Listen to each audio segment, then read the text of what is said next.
Também não. Caramba. Pra vocês ficarem tranquilos que pelo menos com a minha matéria tem pouquíssimas notas baixas, bem poucas mesmo, umas três eu acho, se tivesse tudo. Então vocês estão bem, tá? O pessoal que tinha tirado notas ruins no mês passado, pelo jeito tá conseguindo se recuperar. Então, vamos lá, tá? Vamos começar a matéria de hoje, pessoal. Não vamos enrolar muito não, porque a gente tem bastante coisa para ver. Esse bimestre ele foi corrido. E semana que vem, né, semana do dia 24, já é a nossa semana de provas. Então a gente tem que terminar a nossa matéria. Por sorte, a unidade que a gente tem para ver hoje e a próxima unidade, elas são praticamente a mesma, né? Hoje a gente vai começar a falar sobre, vai começar não, vai falar sobre economia do açúcar, né? O ciclo do açúcar aqui no Brasil. E a gente vai falar também sobre a próxima unidade, que é entrelaçada com essa aqui, que é a escravidão no Brasil, né? Como é que se deu o sistema de escravos aqui no Brasil.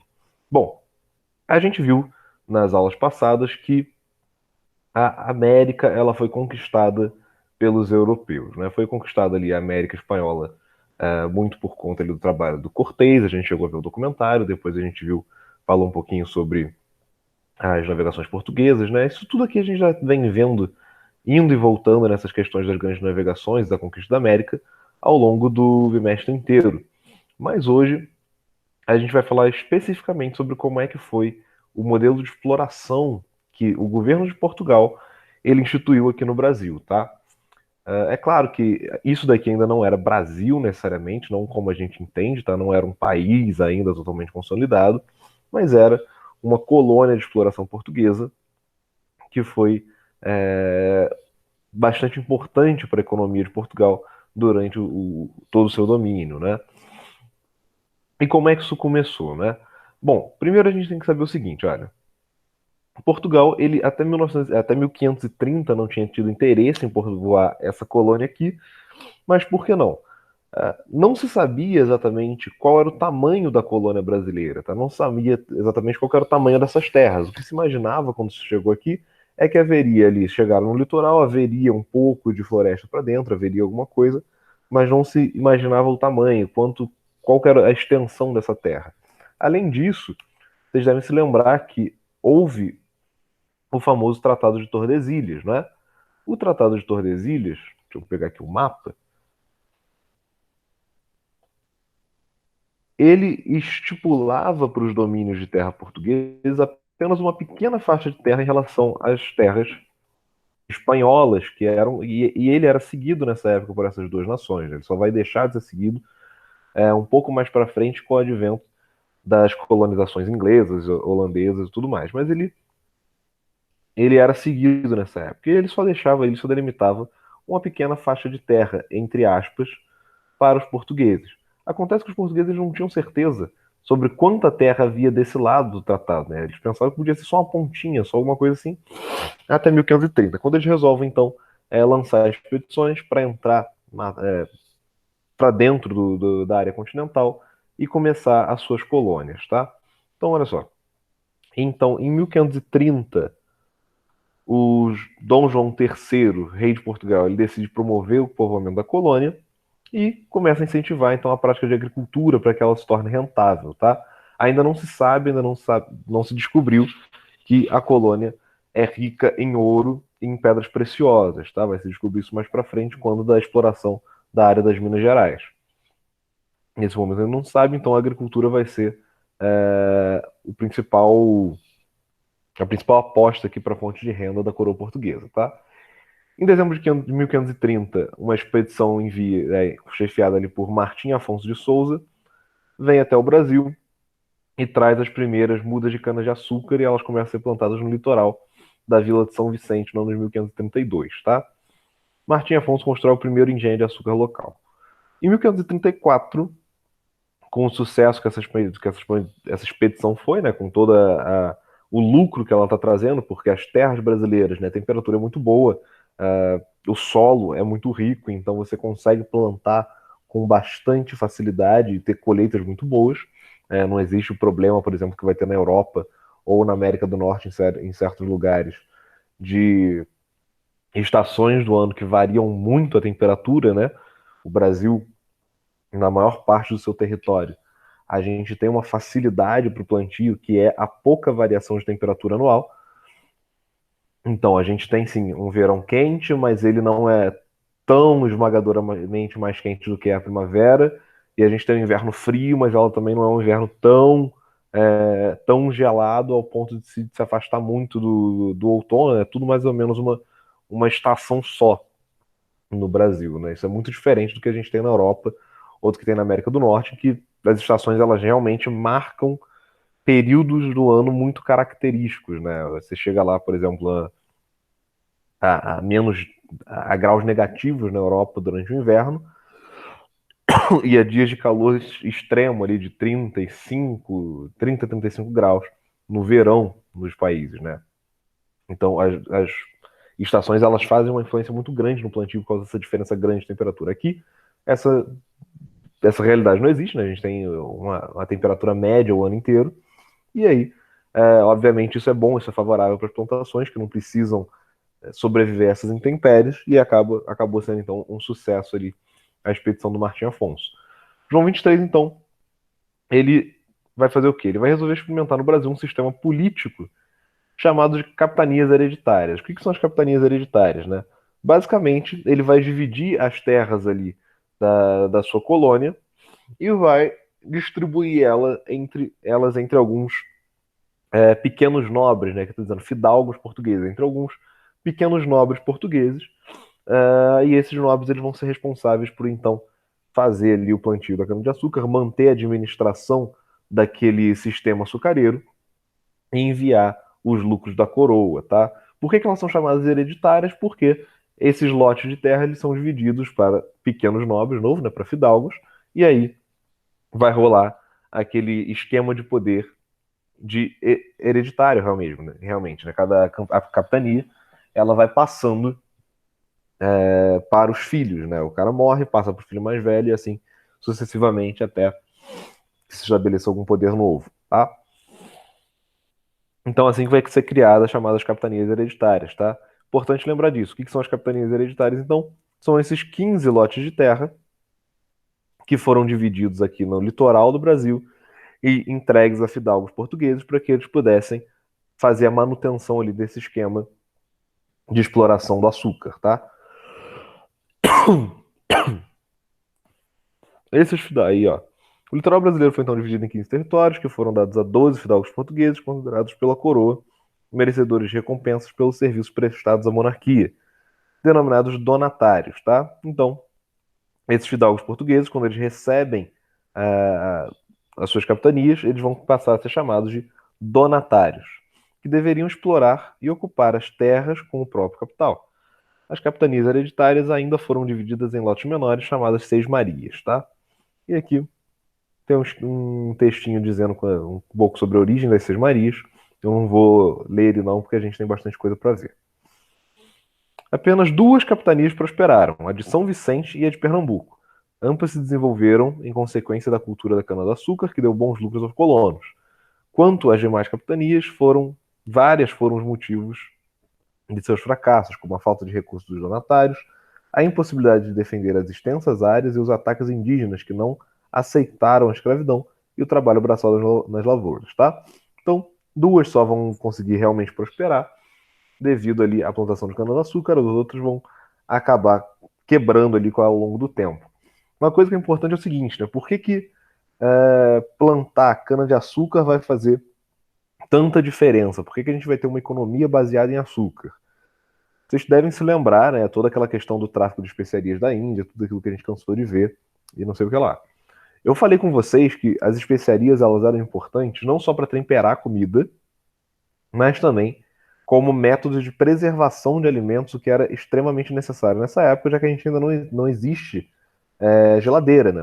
Geladeira é uma invenção muito importante. Aqui não existe como resfriar esses alimentos, tá? Então, as especiarias elas têm uma importância central na vida das pessoas nesse momento. Uma das especiarias mais úteis para você poder preservar alimentos é o açúcar, tá? O açúcar ele é necessário para você fazer uma série de tipos de conservação, seja de carnes, seja de legumes, seja do que for. Isso eleva, obviamente, o preço dele muito a níveis muito altos. Principalmente por quê? Porque não é fácil se obter açúcar. Por que não? Porque como é que a gente obtém açúcar, né? Como é que você consegue açúcar? Para você conseguir açúcar, você precisa plantar algum tipo de vegetal, de legume, de fruto, que seja, que tenha naturalmente uma quantidade muito grande de açúcar para você, através de alguns processos, conseguir extrair isso. Existem alguns tipos de plantações que vão render mais açúcar, né? Em geral, pode-se conseguir açúcar de maneira um pouco mais fácil com beterraba, com milho, por exemplo, ou com batata doce, né? Que são vegetais muito doces, né? Você consegue com isso daí. Mas mesmo esses, eles rendem muito pouco açúcar, tá? As plantações de cana aqui no Brasil, elas vão ser centrais por causa disso, porque a cana de açúcar, o nome dela já está aí, né? Cana de açúcar, ela rende uma quantidade muito razoável de açúcar por cana, tá? Além disso, a temperatura, como eu falei, ela vai ser excelente para esse tipo de plantio, tanto que a gente vai ver explodir a plantação de açúcar aqui no Brasil e na região ali do Caribe, né? Vai ter muita plantação de cana ali também, por causa do clima parecido, tá? Isso, então, vai fazer com que a colônia ela tenha bons lucros, apesar da falência da maior parte das capitanias. Essas duas que vão se preservar vão conseguir fazer bastante lucro, fazendo com que o governo português continue interessado na sua colônia aqui, tá? Eles vão instituir um governador-geral. O que é o governador-geral, galera? O governador-geral, ele era um cargo administrativo que tinha ali a função de fiscalizar as capitanias, tá? Fiscalizar primeiro ali, né? Como é que estava sendo o plantio, fiscalizar como é que estava sendo o repasse de verbas para a coroa, mas também tinha uma função de defesa, né? Ele tinha a função de poder ajudar os donos das capitanias a defenderem as suas terras de ataques indígenas, tá? Lembra que nessa época não existe um grande contingente português no Brasil, existe só a galera que está trabalhando aqui no litoral brasileiro, né, nas capitanias, e nesse momento praticamente em duas capitanias só, e o resto do Brasil todo é terra não explorada. Então, os indígenas que eles tentaram escravizar aqui e conseguiram fugir, eles conseguem aliados e eles vão voltar, né? Eles voltam constantemente ali para atacar as plantações e atacar os invasores, tá? Então a função do governador-geral também era proteger esses fidalgos portugueses, esses donatários de terra, né? Dos índios que estavam ali que poderiam acabar atacando. Bom, nesse momento aqui, junto com a instituição do governador-geral e com a instituição das capitanias, a gente também vai começar a ter o trabalho dos jesuítas, tá? No Brasil. Quem eram os jesuítas, pessoal? A gente estava falando há algum tempo atrás sobre a Reforma Protestante. Vocês se lembram dela? Lembram?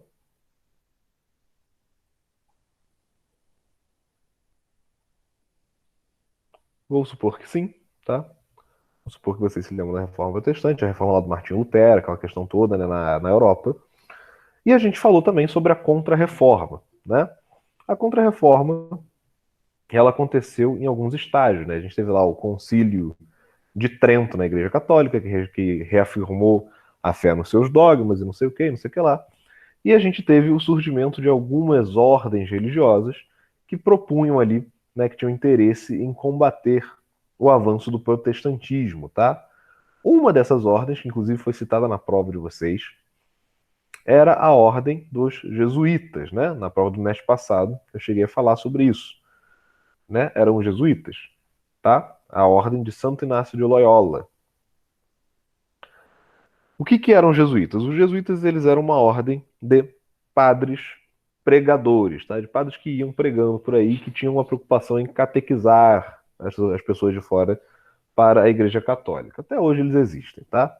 Inclusive, eles foram muito ativos no período das grandes navegações, porque eles se enviavam, né? Eles iam, tinham vontade de ir nos navios para o Novo Mundo, para cá, para a América, para poder catequizar os povos nativos, tá? E é exatamente isso que eles vão fazer. Os jesuítas, eles vão vir para o Brasil e eles vão começar a catequizar, tá? Catequizar quem? Os índios, beleza? Como é que eles faziam essa catequização, né? Como é que eles catequizavam esses índios? Eu cheguei a comentar com vocês. Eles tinham algumas estratégias, né? A primeira delas era incentivar que as crianças portuguesas brincassem, né? Fizessem amizade com as crianças indígenas e trouxessem elas para as catequeses. E aí começavam a catequizar os filhos dos índios e catequizando os filhos dos índios, os pais acabavam vindo também. E eles acabavam catequizando bastante dos índios ali. Outra prática que os jesuítas eles vão ter aqui, que vai favorecer o processo de evangelização dos índios, é que eles combatem a escravização deles, tá? Eles combatem a escravização indígena, porque a escravidão é condenada pela igreja, tá? Nesse momento aqui. Isso é uma coisa muito interessante, tá? Porque muito se pensa que nessa época aqui, como a gente tem o tráfico negreiro, o tráfico de escravos da África, muito se pensa que há uma chancela da Igreja Católica, né? Porque a Igreja Católica é a religião oficial ali de Portugal e de Espanha, em relação a esse tráfico negreiro. Não necessariamente, tá? Se a gente pegar a Idade Média, que foi a época de maior influência da Igreja Católica sobre os reinos, a gente vê que não há escravidão na Idade Média justamente porque é proibida. O que há aqui é todo um processo daquela coisa lá da formação do Estado Nacional, do absolutismo monárquico, né, do rei que se coloca acima do poder eclesiástico ali, e ele começa a tomar esse tipo de medida, mesmo que isso vá contra as normas ali estabelecidas pela religião, tá? Isso começa lá atrás. Bom, então eles vão impedir, né? Eles vão começar a trabalhar contra a escravidão da mão de obra indígena, justamente porque eles têm interesse ali, em catequizar esses índios e, Ô, obviamente. professor, Oi, a Yara pediu pra avisar que a internet dela caiu. E se eu sair também é porque a minha internet tá muito fraca. beleza, sem problema, gente. A internet, eu sei que a internet de uma galera aí tá ruim desde semana passada, que É, tem um monte de porque gente a reclamando. minha ontem até caiu. Tá a galera reclamando, falando que a internet tá ruim desde semana passada. Não, não, não, não só nas aulas, né? Mas assim, eu já vi amigos meus falando aí que tá difícil essa semana aqui na cidade. Tudo bem, não tem problema não. Fica tranquilo, qualquer coisa. É só voltar. E hoje eu vou estar jogando as aulas todas pro YouTube também, tá, gente? Eu não consegui upar elas direito, porque o meu canal tava dando problema. Mas hoje eu vou ver se eu resolvo isso tudo. E as aulas desse bimestre, elas vão todas lá ficar salvas para caso alguém precise tirar dúvida. Fica tranquilo, Ok. Leandro, sem problema. Mas então, né? Eles tinham interesse ali na catequização e eles impediam ali, né? Acabavam atrapalhando os interesses portugueses em simplesmente escravizar os indígenas. Eles não deixavam isso acontecer. Até porque eles ainda tinham um poder moral, né? Eram padres, eles tinham um poder moral muito grande com os portugueses que vinham para cá. Eles também impediam a exploração sexual dos índios, né? Porque isso era uma prática selvagem, horrível, mas comum.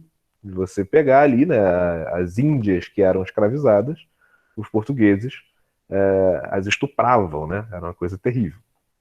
E os jesuítas, eles também eram contra isso e faziam ali uma política contrária a essas práticas dos portugueses. Bom, com isso, outros cargos foram criados para a administração colonial. Eram eles, né? O de governador-geral, como a gente já falou. Deixa eu ver aqui quem mais. O de capitão-mor, ouvidor-geral. O ouvidor-geral era o cara que fazia ali os julgamentos, né? Era a ouvidoria e tudo mais. Provedor-mor, né? E vários outros cargos vão começando a ser criados ali, fazendo com que a colônia de exploração ela comece a desenvolver uma política própria, uma administração própria, e ela vai crescendo ali na sua, na sua própria administração, né? Vai evoluindo ali o seu modelo de administração. Bom, aqui ele vai falar da economia açucareira da colônia, tá? Como já vimos no fim do século XV, tanto Portugal quanto Espanha buscavam notas roças que levassem ao Oriente, com o objetivo de expandir comercialmente. Para evitar novas guerras, um acordo foi assinado entre os dois países. Em 7 de junho de 1494, foi assinado o Tratado de Tordesilhas, que delimitava as áreas de influência de cada país, contratado as terras que estivessem até 370 léguas a leste do arquipélago do Cabo Verde, seriam portuguesas, tá? Aqui, ó. É o que tá para cá dessa linha. E as localizadas a oeste dessa linha seriam espanholas. Tum, tum, tum. Isso quer dizer, galera, que praticamente, né, se a gente pegar aqui de novo o mapa, O Brasil inteiro deveria ter sido espanhol, né? Mas não vai ser. A gente vai ver que o Portugal vai dar uma mitigada nesse acordo aí. Os portugueses realizaram experiências significativas de plantio de cana-de-açúcar em territórios que estavam sob seus domínios, antes mesmo de chegarem ao continente americano. Depois de disputar com os espanhóis e perder a posse das Ilhas Canárias, conseguiram instaurar o cultivo de canaviais em outras ilhas, como a Ilha de Madeira, em 1420, em Açores, em 1427, Cabo Verde, em 460 e São Tomé, em 1471. A plantação de cana-de-açúcar nessas terras era incentivada por mercadores e comerciantes genoveses e judeus, né? São dois grupos aqui de pessoas que têm muito poder econômico, tá? Os judeus têm muito poder econômico porque eles têm muito poder econômico desde sempre, praticamente. E os genoveses têm muito poder econômico porque eles são os comerciantes de Gênova, né? A cidade que, junto com Veneza, controlava o comércio pelo mar Mediterrâneo. A produção era exportada para os mercados europeus e assim ocorre até os dias atuais, pois a maioria dessas ilhas não produz açúcar para consumo próprio. Ou seja, até hoje, o açúcar, grande parte do açúcar mundial, é produzido nessas ilhas aí que foram de colonização portuguesa. A cultura do consumo de açúcar foi modificada, deixando de ser uma especiaria, se tornando um produto cada vez mais requisitado. A experiência de um sistema voltado à exploração de cana-de-açúcar, realizado em grandes propriedades, e tendo como fim a exportação, foi aplicada nas colônias da América. Com isso, os portugueses, já considerados produtores do mercado europeu, entre as décadas de 30 e 40, né, 1540, implantaram o cultivo de cana-de-açúcar no nosso solo, tá? No solo fértil do Nordeste brasileiro, por meio das capitanias hereditárias. Tá? As instalações de grandes fazendas de monocultura açucareira incluíam o engenho, a casa grande, a senzala e a capela. Essa propriedade, chamadas de latifúndios, apresentavam produção em larga escala e especializada, o que caracterizou a monocultura. Além disso, a mão de obra escrava foi adotada para que os latifundiários tivessem um lucro ainda maior na produção. Esse sistema produtivo, baseado no latifúndio, na escravidão e na monocultura, foi chamado de plantation, tá? Lembrem dessa palavra aqui, ela vai cair em vestibular quando vocês estiverem fazendo, tá? O que foi o sistema de plantation? O sistema de plantation nada mais é do que esse sistema de economia baseada nesses três pilares, né? Monocultura, ou seja, uma cultura só está plantando um produto. Escravidão, a mão de obra do plantation é a mão de obra escrava. E latifúndio, né? Um enorme pedaço de terra onde essas plantações estão sendo feitas, tá? Basicamente, é isso que é o sistema de plantation. Por definição, o sistema produtivo de plantation é um modelo de organização econômica com 4 aspectos principais: latifúndio, monocultura, mão de obra escrava e produção voltada para exportação. A monocultura de cana-de-açúcar foi escolhida para ser cultivada em muitas colônias europeias da América, tanto portuguesas quanto espanholas e inglesas, por ser uma das maneiras mais imediatas de obtenção de riquezas para as metrópoles, tá? Vamos só falar aqui um pouquinho, antes de seguir, desses 4 locais aqui do latifúndio, tá? Engenho, a Casa Grande, Senzala e Capela. O que é isso daqui? O engenho é a produção de açúcar em si, tá? É onde o açúcar é produzido. A Casa Grande é a casa dos nobres portugueses, tá? A casa dos senhores de terra. A senzala é onde ficavam os escravos, normalmente eram uns galpões muito, né, ruins. E a capela era a igreja do lugar, onde ficaria ali o padre para celebrar os sacramentos e tudo mais. Isso daqui é muito visível até hoje, tá? Se a gente pegar aqui uma fazenda brasileira tradicional, a gente consegue achar esses elementos até hoje aqui no Brasil, tá? Deixa eu ver aqui, fazenda brasileira. A gente consegue achar muitos desses elementos até hoje no modo como as fazendas elas são realmente construídas, tá? Normalmente a gente tem um prédio muito maior que é a casa principal da fazenda, ali é a casa grande. Normalmente há um outro pequeno estabelecimento, um outro pequeno prédio, um galpão, alguma coisa, que hoje em dia, obviamente, não é usado mais como senzala, mas que naquela época era, onde havia ali, onde as pessoas podiam dormir, né? Não eram camas, eram só uns uns trapos no chão, alguma coisa assim onde os escravos podiam dormir. Há a casa de engenho, onde é processada a cana para se fazer o açúcar, né? E há ali uma capelinha pequena, onde o padre ele atende os sacramentos, principalmente para as famílias portuguesas, tá? Para as famílias do Senhor ali. É claro que é importante entender que o latifúndio ele não é a única coisa que existe no Brasil, tá? Nesse momento. Não é como se chegasse aqui de navio e só tivessem umas fazendonas gigantes. Existem ali pequenos grupos que vão se tornando cidades aos poucos, que são vilas, que normalmente são habitadas por outros portugueses que não são latifundiários, né? Que não têm esse prestígio e essa quantidade de terras, tá? Esses outros portugueses, eles vão ser quem? Vão ser os caras que vão estabelecer o comércio, vão ser os caras que vão fazer ali a transmissão do açúcar produzido no latifúndio para os navios que vão levar isso para a metrópole, para Portugal. São pessoas que vão trabalhar com outros tipos de coisa, tá? Normalmente num serviço mais urbano ali, mais comercial.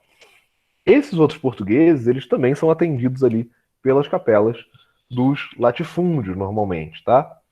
Se vocês quiserem um exemplo um pouco interessante, né, que pode ser assim, razoavelmente parecido com isso, vocês podem um dia, quando acabar a pandemia e tudo mais, se vocês tiverem interesse, procurar visitar a fazenda do Samambaia, aqui em Petrópolis, né? A fazenda do Samambaia tem ali o que parece uma casa grande, tem ali uma capelinha, não tem uma senzala, é a única diferença, porque ela não era uma fazenda de engenho, não tem uma senzala, não tem um engenho, mas é possível ver ali um pouco dessas estruturas, tá?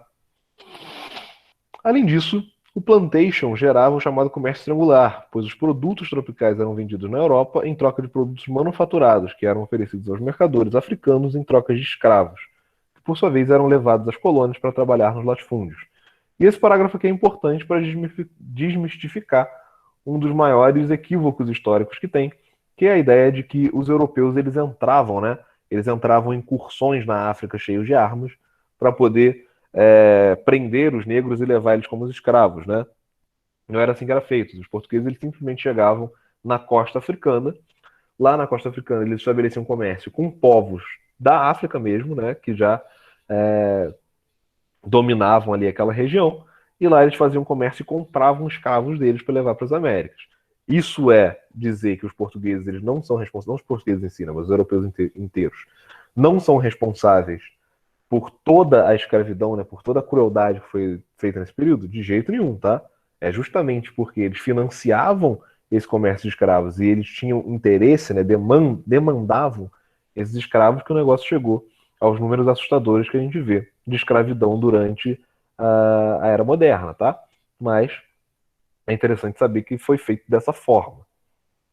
Bom, na época em que os portugueses tiveram as primeiras experiências com o cultivo de cana-de-açúcar, a escravidão já era uma instituição historicamente integrada ao cotidiano dos habitantes.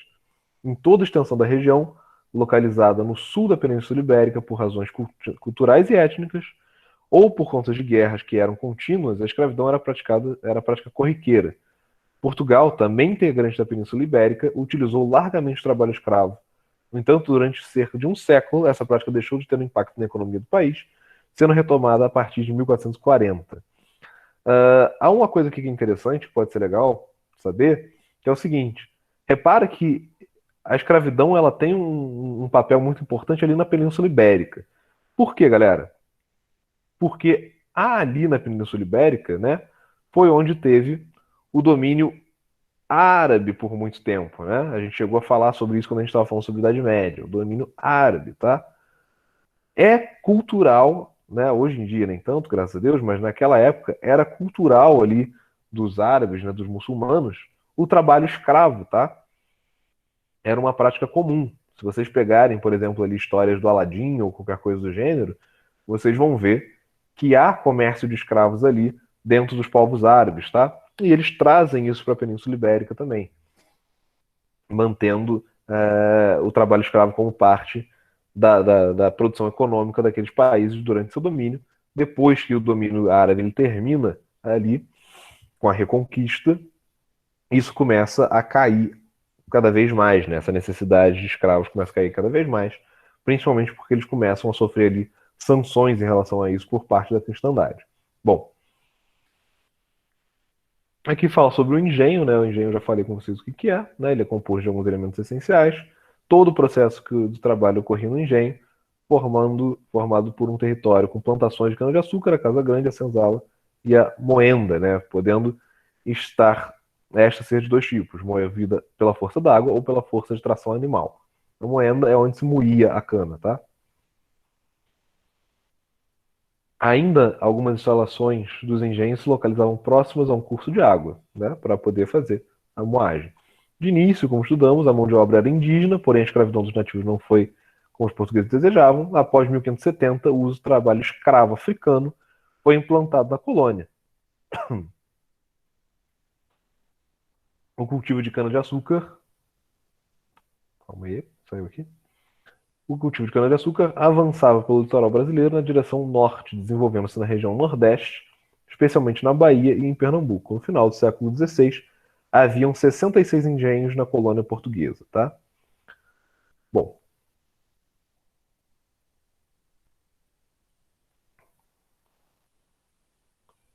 presença holandesa. Isso daqui é uma coisa interessante. A gente sempre fala de Portugal aqui, mas é legal saber que Portugal ele teve um inimigo aqui por um tempinho, né? Que foi a Holanda que tentou também colonizar as terras brasileiras. As relações entre Portugal e Holanda, que nem sempre foram muito amistosas, se estremeceram definitivamente quando, em 1580, com o fim da dinastia de Avís, a coroa portuguesa passou para as mãos da monarquia espanhola, formando o que os historiadores modernos chamam de União Ibérica e unificando as coroas de Espanha e de Portugal. Com essa unificação, os inimigos dos espanhóis passaram a ser também inimigos dos portugueses. A Holanda, que até pouco tempo fazia parte do reino espanhol, não teve sua independência e unificação reconhecida pela Espanha e assim passou a ter uma relação mais agressiva com Portugal, decidindo invadir as terras do Brasil. Até a unificação dos reinos espanhol e português, a Holanda dominou a comercialização e o refino de açúcar brasileiro. Mas como o Brasil passou a ser uma colônia também da Espanha, esse domínio poderia acabar. Então, em 1604, navegantes holandeses invadiram Salvador, contando com as inexperiências dos militares da colônia. Entretanto, essa primeira tentativa foi um fracasso, de modo que as invasões ficaram esquecidas pelos holandeses até 1624, quando foi criada a Companhia Holandesa das Índias Ocidentais. Isso daqui, esse nome, né, ele é bastante conhecido no Piratas do Caribe, que eu sempre recomendo para vocês que vejam para poder se ambientar um pouquinho sobre esses tempos aqui. A Era de Ouro da pirataria, galera, que é tão famosa, tão divertida aí, cheia de filmes, cheia de jogos, cheia de tudo, ocorre simultâneo a isso daqui, tá? A Era de Ouro da pirataria só existe porque existe expansão ao Novo Mundo e essa economia agrária muito forte nas Américas, tá? O que os piratas costumavam roubar era isso daqui, mais do que ouro e joias, o que eles roubavam era açúcar e especiaria, tá? Companhia Holandesa das Índias Ocidentais, que tinha como um dos seus principais objetivos ocupar as regiões de produção açucareira do Brasil e tirar das mãos portuguesas o controle do tráfico de escravos da África. Com isso, em 9 de maio de 1824, os holandeses ocuparam novamente a capital da colônia, Salvador. A ocupação durou cerca de um ano e depois de vários combates emboscados, os holandeses se renderam e saíram da cidade. Perderam ali Salvador, né? Entretanto, a intenção holandesa de conquistar terras férteis da colônia portuguesa não diminuiu com a saída do exército da cidade de Salvador, e assim, em 1630, o ataque foi outro polo açucareiro importante, Pernambuco, que nessa época tinha cerca de 121 engenhos de açúcar. Para dominar esse espaço, os holandeses enviaram a terras pernambucanas 7.280 homens e 65 embarcações, vencendo os portugueses na disputa pelo território, ocorridas entre 1630 e 1637, ou seja, 7 anos ali de guerra para tentar dominar Pernambuco. A Holanda consolidou seu domínio entre a região do Ceará e o Rio São Francisco. Assim, como investimento na administração do seu território, nomeou como governador-geral do Brasil holandês o conde, também coronel do exército, Maurício de Nassau. Esse implantou medidas em Pernambuco que causaram mudanças culturais significativas na colônia, como o incentivo ao comércio de origem judaica e a plantação de mandioca, para dar sustento suficiente à população de escravos. Nassau ainda promoveu a vinda de artistas naturalistas e letrados para a região de Pernambuco. Em 1644, Nassau voltou à Europa e os portugueses deram início à chamada Reconquista, que consistiu na união de tropas luso-brasileiras para expulsar os holandeses da região de Pernambuco. Após anos de conflito, em 1654, Os holandeses foram vencidos e abandonaram a administração do território, ou seja, 10 anos aqui de guerra para que isso acontecesse, tá? Aqui ele fala um pouquinho sobre algumas atividades secundárias, né, o que mais além do açúcar se fazia, né? Vamos passar. Jesuítas a gente já viu. Vamos passar porque a gente vai lá para escravidão, galera, para a gente poder falar de tudo hoje. Escravidão no Brasil colonial. Como a gente já viu, acabou de ver aqui, a mão de obra principal da colônia brasileira foi a mão de obra escrava africana, tá? Tentou-se ali a escravidão dos índios, não se conseguiu por causa do empenho dos jesuítas, porém a escravidão dos africanos já estava dada, né? E eles já acabaram trazendo os escravos africanos para cá, né? Conseguiram fazer isso. Lembra que eu falei com vocês que os jesuítas eles não deixavam que escravizasse os índios, né? Talvez a razão pela qual se conseguia escravizar os negros na África e não os índios aqui, seja porque como os negros na África eles já eram escravizados nos seus povos, eles eram vendidos, havia mais dificuldade em fazer o português reconhecer a, a tragédia que era escravizar eles do que escravizar os índios, onde eles tinham que fazer uso de violência para conseguir os escravos, né? Teriam que invadir os povos e escravizá-los. Então, há uma certa diferença ali em como é que se escravizavam um e o outro. Talvez isso tenha sido significativo para eles conseguirem escravizar os escravos na África sem tanta resistência dos jesuítas, enquanto os indígenas eles não conseguiram, tá? Bom, sobre o início da mão de obra do comércio escravo, vamos aí, vamos passar. O tráfico de escravos se mostrou um comércio lucrativo para os portugueses, que já tinham conhecimento do trabalho africano em atividades açucareiras e em suas outras colônias. Além do fato de muitos africanos provirem de culturas que os trabalhos com ferro e a criação de gado eram usuais, os africanos escravizados foram trazidos ao Brasil em grande quantidade entre os anos de 1550 e 1855, aproximadamente. Essa atividade tinha origem fundamentalmente econômica e era legitimada pela Igreja Católica da época. Nos séculos XVI e XVII, os portugueses compreenderam que, além de lucrarem com o tráfico e comércio de escravos, eles podiam usar esses escravizados como moeda de troca. Passaram então a comprar africanos para vender a outros africanos, beneficiando-se da velocidade das caravelas de transporte ao longo da costa. A região de proveniência dos escravos dependia da organização do tráfico, das condições locais na África e, em menor grau, das preferências dos senhores brasileiros. No século XVI, pelo litoral do Daomé, Guiné-Bissau e Cacheu forneceu o maior número de escravos. No século XVII em diante, as regiões mais ao sul da costa africana, como Congo e Angola, tornaram-se importantes centros exportadores por meio dos portos de Luanda, Benguela e Cabinda. Muitos dos africanos trazidos para o continente americano morriam nessas viagens, né? A viagem era absurda, tá, galera? Pegava a caravela, enchia ela o máximo possível de escravo, às vezes não tinha comida para todo mundo. Além disso, o ambiente dentro do navio é extremamente suscetível a doenças, né? Porque higiene pessoal não existe, não tem chuveiro, ninguém tomava banho. Não existe onde você fazia as suas necessidades, então as necessidades das pessoas eram feitas em baldes e jogadas no mar. Mas, obviamente, ficava tudo sujo, né? As proliferações de pragas, piolho, pulga, tudo isso era muito intenso ali dentro. E normalmente esses navios eles não traziam só pessoas, tá?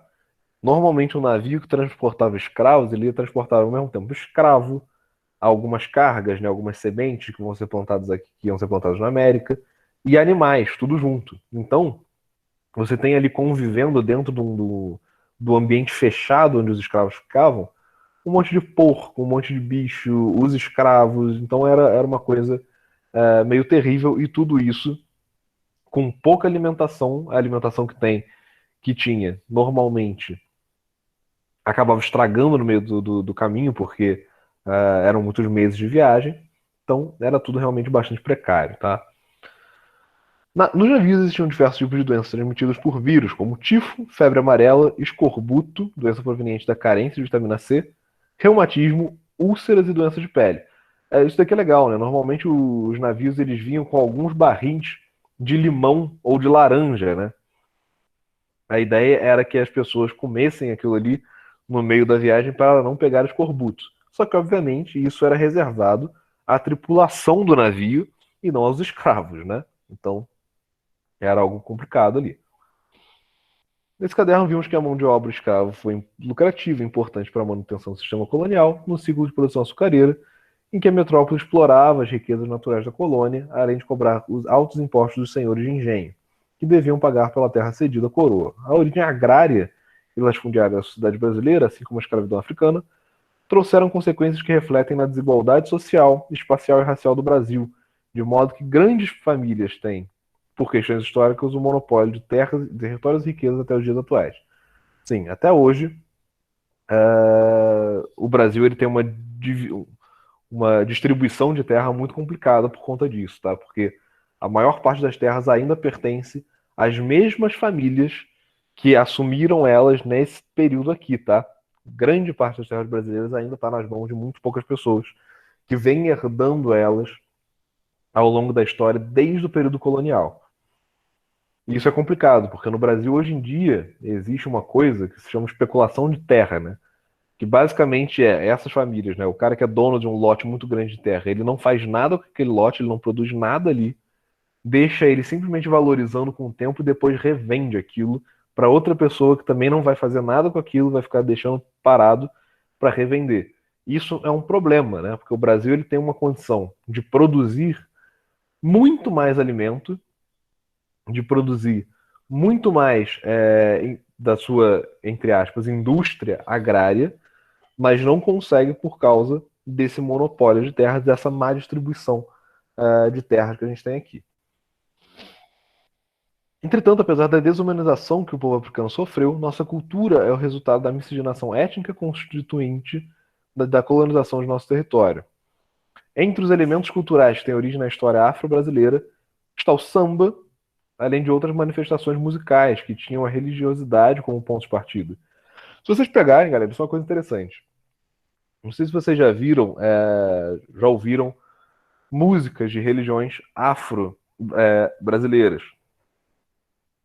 Se vocês pegarem o samba, o funk, sei lá, o pagode, outras músicas, né, outros estilos musicais, que eles têm uma origem na cultura afro-brasileira, vocês vão perceber que existe uma semelhança muito grande no ritmo dessas músicas com o ritmo tocado nas religiões de matriz afro. Por quê?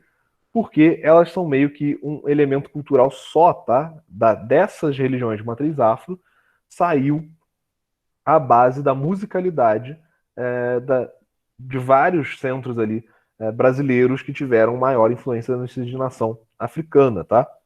Isso é uma coisa bastante interessante.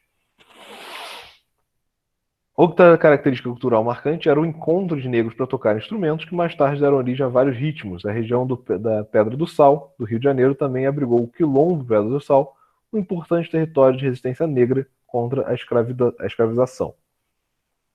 Aqui, ó, a galera fazendo ali uma roda de samba, clássico dos clássicos ali. Isso daqui é na Bahia. Isso aqui é em Salvador. Olha só, as casinhas aqui dá pra gente notar que isso aqui é em Salvador.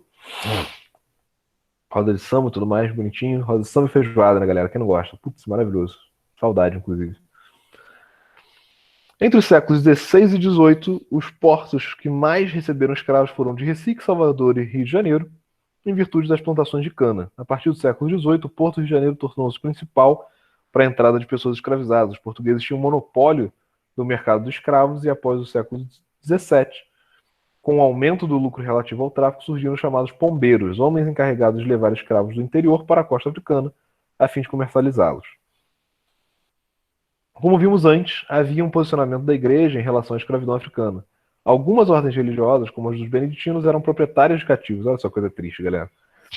Vários argumentos foram utilizados para justificar a escravidão. Um deles foi de que essa instituição já existia na África, de modo que os escravos eram apenas transportados para o mundo cristão, onde seriam civilizados e salvos pelo conhecimento da verdadeira religião.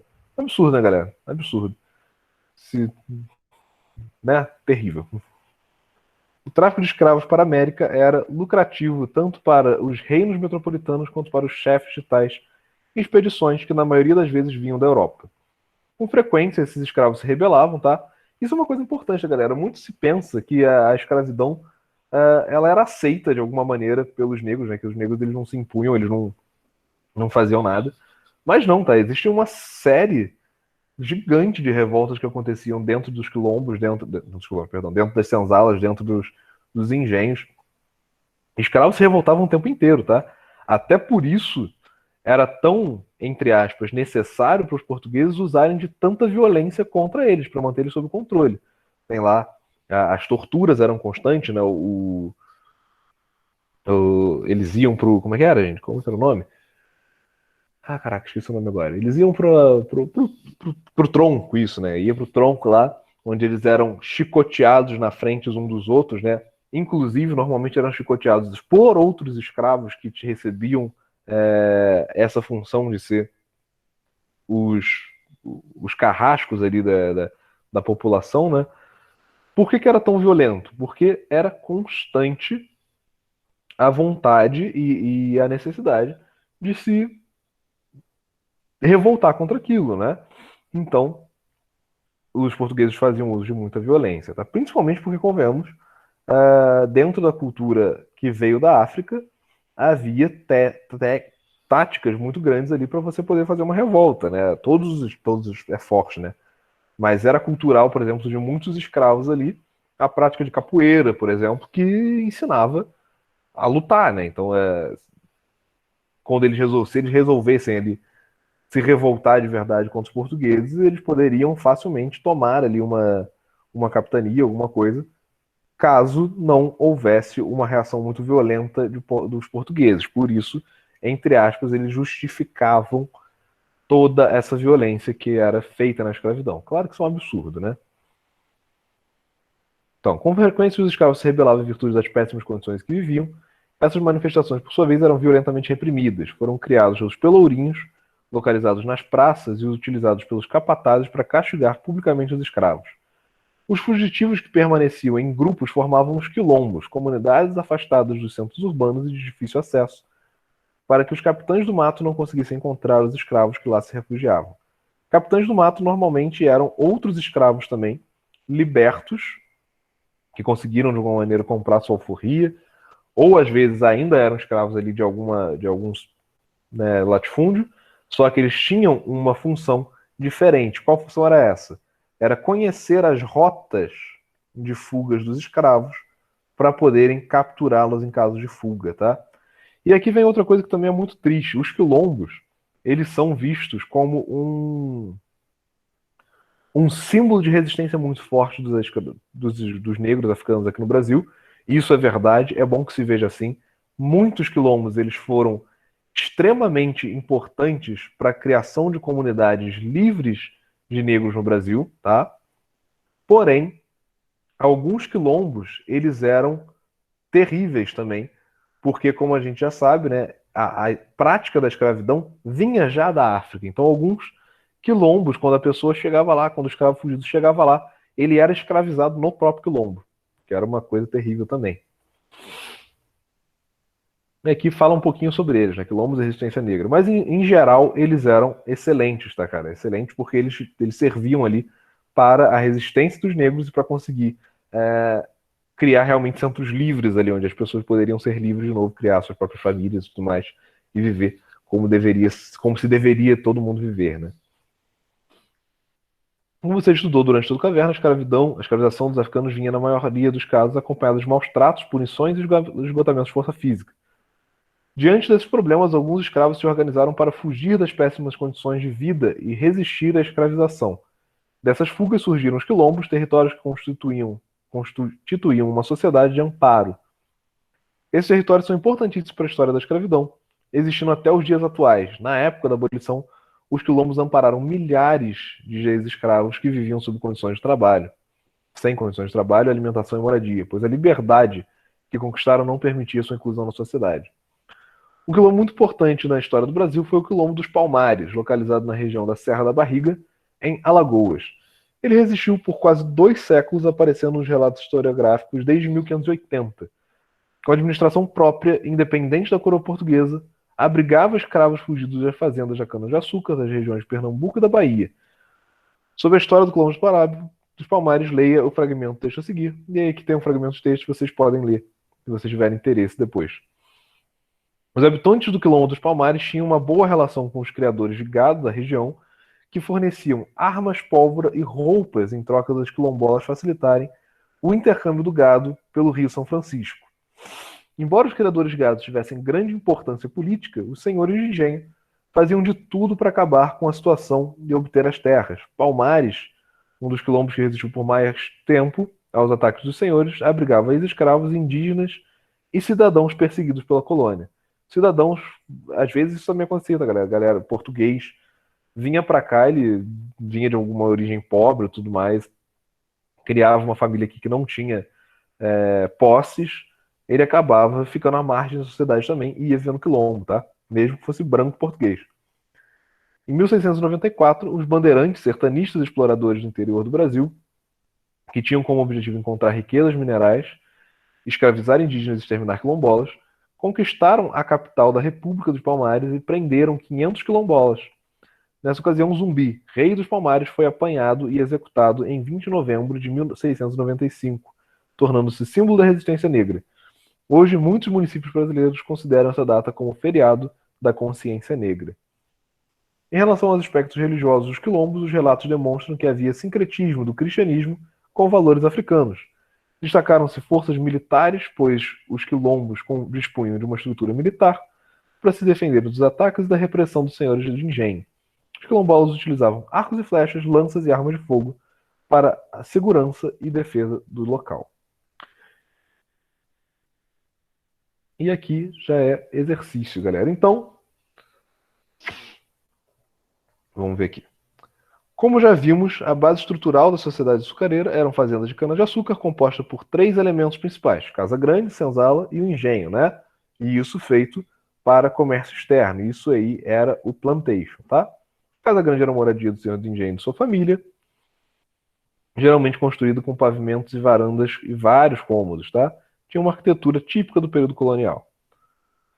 Na casa grande se trabalhava o escravo também, tá? Os escravos eles eram divididos em algumas funções, tá, gente? Dependia ali dependia muito ali do senhor onde é que ele ia alocar os seus escravos, mas os escravos eles tinham várias funções no Brasil. A esmagadora maioria dos escravos eram alocadas na plantação, né? Eram os escravos que iam lá plantar a cana, fazer a moagem da cana, o refinamento do açúcar, tá? Era a maior parte dos escravos. E depois isso vai perdurar para o café e para todas as outras formas de plantação que o Brasil vai adotar. Haviam escravos que eram selecionados para fazer cruza, o que era uma coisa terrível também, que é como se eles fossem animais, né? Você pegava ali alguns que eram mais fortes, que eram mais, sei lá, mais fortes, mais saudáveis, colocavam eles num quartinho e o escravo ele tinha que transar ali com a maior parte de escravas possível para gerar outros escravos, né? Uma coisa terrível também. Mas acontecia. E havia os escravos que trabalhavam dentro da casa grande, tá? Os escravos que trabalhavam dentro da casa grande, eles tinham normalmente funções domésticas. Eram os escravos que iam cozinhar, eram os escravos que iam limpar a casa, eram os escravos que iam cuidar dos animais, eram os escravos que iam, às vezes, cuidar até, em certo sentido, dos filhos dos portugueses, tá?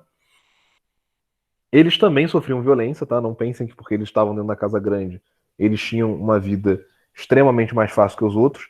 Em geral, os escravos da casa grande, eles tinham um pouco mais de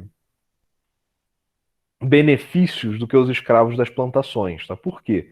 Porque não era interesse do português ficar olhando para o escravo mal vestido, não era interesse do português ficar olhando para o escravo sem banho, fedorento, não era interesse do português ficar, né, conviver ali no dia a dia com um escravo doente, por exemplo. Então ele tinha ali alguns benefícios a mais do que os outros, mas não era muita coisa não, tá? Se ele fizesse alguma coisa que o senhor, né, ele achasse ruim, ele sofreria punições parecidas, ia levar chibatada, ele ia ficar passando fome, ele ia ter punições severas também, tá? Além disso, é muito comum a miscigenação entre portugueses e africanos nas casas grandes, porque normalmente esses serviços de casa eram feitos por escravas e os portugueses, eles né, estupravam também. Era uma coisa que acontecia com frequência. Na casa grande trabalhavam os escravos domésticos e desempenhavam diversas funções, como de mucamas, escravos que faziam serviços domésticos e acompanhavam as patroas, de amas de leites, arrumadeiras e cozinheiras. Em dias de festa, os escravos domésticos, que também estavam sujeitos à violência, se vestiam com roupas melhores e descalços. Circulavam pelas salas e varandas trazendo refrescos. Os escravos que trabalhavam no engenho moravam nas senzalas. Esse local era geralmente retangular, sem mobília e coberto com palha. Ou seja, nas senzalas, os negros escravizados viviam de maneira precária e eram tratados como animais. Além dessas construções, as fazendas maiores tinham capelas onde se realizavam cerimônias religiosas. Outra coisa que é importante aqui é que também haviam escravos para trabalhar em minas, tá? E aí, normalmente isso variava de onde é que esses escravos vinham na África. Existiam regiões da África em que, naturalmente, os habitantes lá eles eram mais baixos e mais corpulentos. E aí esses daí eles colocavam nas minas para trabalhar, que era também um sistema de trabalho tão ruim, talvez até pior, do que o trabalho nas plantações. Alguns estudos historiográficos apontam que a rotina do trabalho dos escravos era similar entre as fazendas. Quando amanhecia, eles comiam uma porção de farinha de mandioca com caldo de cana, dirigiam-se à casa grande para fazer a prece e depois começavam a trabalhar. Levavam para o trabalho uma marmita com, na maioria das vezes, farinha e um pedaço de peixe ou carne seca. Alguns senhores não forneciam alimentação para os escravos, deixando domingo para que eles pudessem trabalhar nas roças de mandioca e preparar a própria comida. Os escravos não tinham muitas vezes, no máximo duas camisas, muitas vestes, perdão. No máximo duas camisas, duas saias ou calças de algodão e mais dois pedaços de baeta, um tecido grosso que servia de coberto para dormir. Apenas escravos domésticos usavam roupas um pouco melhores, né? Quando finalizavam os trabalhos no engenho, voltavam direto para as senzalas. Existe uma lenda, aqui que ele falou um pouquinho da alimentação, de que a feijoada ela era um prato que foi criado pelos escravos, né? Não é verdade, tá, galera? Essa daí é lenda. Os escravos eles não tinham acesso à carne fresca de porco, nem que fossem os pedaços ali que tinham menos carnes, como se costuma dizer. Eles não tinham acesso a isso. Eles não tinham acesso a muitos vegetais, então não tinha covinha, né? Não tinha paio, essas coisas não tinham na feijoada. Não tinha acesso a nada disso, tá? O que os caras normalmente comiam é isso daqui que tá posto, né? Era farinha de mandioca, às vezes farinha de milho, dependia ali de onde se tava. Mas eles não tinham acesso nem aos restos? Não, porque o que acontece? Nessa época, o que a gente entende ali, não, porque haviam os restos do porco, né? Nessa época não havia uma divisão, ninguém entendia o animal como um bicho de carne de primeira e carne de segunda, ou carne de terceira, por exemplo. Tudo era carne, e tudo que era carne ia para a mesa da família, tá? Ia para a mesa do senhor de terra, para a casa grande. Nada disso ia para os escravos. Entendi. O que acontecia? O que aconteceu foi o seguinte: a feijoada ela é uma versão brasileira de um cozido francês que foi adaptada pelos escravos da Casa Grande, com feijão preto, né? No francês levaria legumes e tudo mais, aqui não leva legumes, leva carne de porco, feijão preto, e os legumes eles eram servidos juntos, né? A couve, a laranja que entrava ali também com fruta e tudo mais e tal, eram servidos juntos ali, mandioca frita, esse tipo de coisa. Só que era uma coisa feita pelos escravos das casas grandes, não pelo escravo do engenho, e que era consumida pelos portugueses, não pelos escravos, tá? É diferente ali a criação. Os escravos mesmo, eles comiam isso, farinha, carne seca, e carne seca ali era por alguns, tá? Não pensem em todos. E quando o senhor de terra ele dava um pequeno pedaço para que eles pudessem plantar a própria comida, né? Um pequeno pedaço de terra, aí eles tinham acesso a alguns vegetais que eles plantavam. Fora isso, acabou. Não tinha carne, provavelmente era assim, quando muito uma galinha que fugia e aí alguém conseguia pegar sem o senhor ver, algum animal que eles conseguiam roubar ali sem alguém ver, para poder fazer alguma coisa de maneira meio clandestina, assim, meio às escondidas, tá? Quanto à religião, os escravos também eram privados de exercê-la. Na sociedade colonial, o cristianismo era usado como dominação, repressão e subordinação do negro e do indígena. Os cultos africanos vistos como bruxaria eram proibidos e, caso houvesse registro de sua atividade, os escravos recebiam punição. Mesmo perseguidos, a prática religiosa africana era realizada clandestinamente. Eles vão começar a fazer o famoso sincretismo, né? Eles vão pegar ali as suas divindades e assimilá-las a um santo católico para poderem continuar com seus ritos e quando o português visse que eles estavam rezando, eles pensarem que eles estavam fazendo ali as suas orações a algum santo, tá?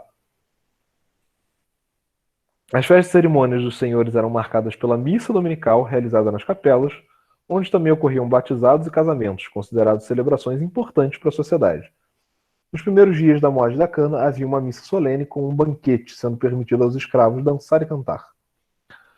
As cidades eram representação e a marca da escravidão. Um mundo urbano diferente do rural da Casa Grande e da Senzala. Um mundo urbano diferente do rural da Casa Grande e da Senzala. Localizavam-se próximo aos portos, com armazéns e lojas. Em locais mais afastados ficavam os casarios, ou seja, as residências nobres, os prédios administrativos, a igreja e a praça. Os principais portos dispunham de mercados de escravos, em que negros ficavam expostos em péssimas condições, aguardando compradores. Nas cidades havia miséria e, consequentemente, muitas pessoas marginalizadas. Às vezes, as pessoas eram transferidas da cidade para o subúrbio, como houvesse uma limpeza. Existiam também os que exerciam profissões consideradas humildes, como barbeiros, sapateiros, ferreiros, alfaiates, vendedores de quituteiras, que produziam e vendiam doces e guloseimas. Quituteiras normalmente eram ex-escravos, tá? Escravos que, de alguma maneira, foram libertos para ganhar vida, faziam doces e quitutes. Coisa agora para terminar aqui, só para vocês explodirem a mente. Vocês já assistiram Sítio do Pica-Pau Amarelo? Alguém aqui já assistiu? Sim. Sim, né?